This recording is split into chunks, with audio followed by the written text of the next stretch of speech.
मेरे जिन बच्चों को ऐसा लगता है कि उन्होंने आंख बंद कर ली और अब उसके बाद कोई उन्हें नहीं देख रहा है, तो ये उनका भ्रम है। अगर उनको ऐसा लगता है कि रात के अंधेरे में वो कोई बुरा काम करेंगे और उन्हें कोई नहीं देख रहा है, तो ये उनकी गलतफहमी है। अगर उन्हें ऐसा लगता है कि सुनसान इलाके में जहाँ कोई भी ना हो और अगर वो किसी गलत काम को अंजाम देते हैं और उसके बाद उनको लगता है कि अरे वो तो किसी की नज़रों में ही नहीं आए, और अगर ये सब किसी बच्चे के दिमाग में चल रहा है तो ये उनकी गलत फहमी है। मैं एक बात कहना चाहता हूँ कि चाहे कितना भी सुनसान इलाका क्यों ना हो, चाहे कितना भी अंधेरा क्यों ना हो, चाहे तुम कितने भी अकेले क्यों ना हो, लेकिन कोई तो है जो हर पल तुम्हें देख रहा है। कोई तो है जो हर पल तुम्हारी अच्छाइयों का और तुम्हारे गुनाहों का हिसाब लिख रहा है। तुम बच सकते हो किन की नज़रों से? इंसानों की नज़रों से, कि इंसान तुम्हें नहीं देख रहे होंगे।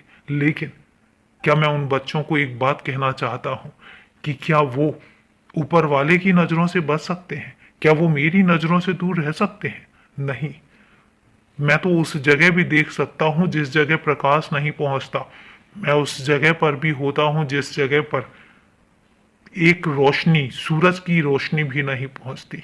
मैं उस जगह पर भी देख सकता हूं जहां कोई भी नहीं जाता। मेरी नज़रों से बचना मुश्किल ही नहीं, नामुमकिन है, क्योंकि मेरा जो हिसाब किताब है वो किसी और के जरिए नहीं, मैं खुद लिखता हूँ।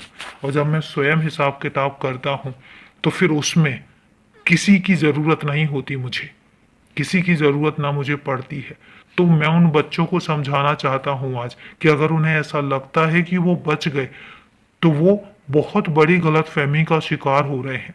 और मैं उनको एक बात समझाना चाहता हूँ, कभी भी कुछ भी गलत करने से पहले, कभी भी किसी के बारे में गलत सोचने से पहले ये ज़रूर सोच लेना कि गुनाहों का अंजाम जो होता है वो सिर्फ गुनाह ही होता है। और जब उसकी सज़ा मिलती है, चाहे वो आज ना मिले, लेकिन जिस दिन मिलेगी वो बहुत कष्टदायी होती है। इसलिए कभी भी किसी भी गुनाह से, कभी भी किसी छल कपट से और कभी भी किसी बुरी नीयत से बिल्कुल बच के रहो।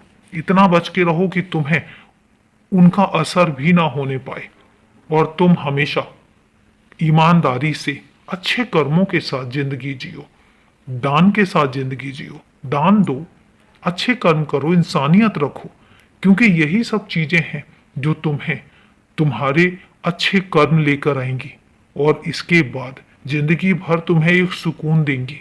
बुरा कर्म करने वाला बुरा कर्म कर जाता है, लेकिन जब रात में वो सोने लगता है ना, तो उसकी अंदर आत्मा कचोटती है कि उसने बुरा कर्म किया है। लेकिन वहीं पर जब अच्छे कर्म किए जाते हैं तो उसके बाद कम से कम सुकून की नींद तो तुम्हें नसीब होती है। इसलिए कहता हूं कि हमेशा अच्छे कर्मों को करने के बारे में सोचो। खुश रहो, हमेशा खुश रहो।